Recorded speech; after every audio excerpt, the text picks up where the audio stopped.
2005ஆம் ஆண்டு நான் பிஜி படிக்க ஸ்டார்ட் பண்ணும்போது ஒரு நிறுவனத்திலையும் ஜாவா ட்ரைனரா ஜாயின் பண்ணேன்.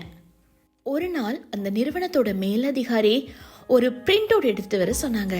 நான் அந்த பிரிண்ட் அவுட் எடுத்து கொடுக்கும் பொழுது அந்த அலைன்மெண்ட் சரியா இல்லைன்னு சொல்லிட்டு அந்த மேலதிகாரி கடினமான வார்த்தைகள்னால என்ன காயப்படுத்தினாரு.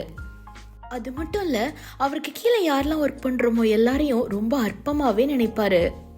2010ஆம் ஆண்டு நான் ஒரு நிறுவனத்துல மேலதிகாரியா வேலை செஞ்சேன். ஒரு நாள் இன்டர்வியூ செஷன்ல நான் அமர்ந்து இன்டர்வியூ எடுக்கும் பொழுது எனக்கு ஒரு ஆச்சரியம் காத்திருந்தது. 2005ல யார் என்னை காயப்படுத்தினாரோ அதே நபர் இன்டர்வியூக்காக என் முன்பாக வந்து அமர்ந்தார். என் பிரியமானவர்களே, இந்த உலகத்துல யாரையும் அற்பமா எண்ணாதீங்க. கர்த்தருடைய பிள்ளைகளை யாராவது உங்களை அற்பமா நினைக்கிறாங்களா?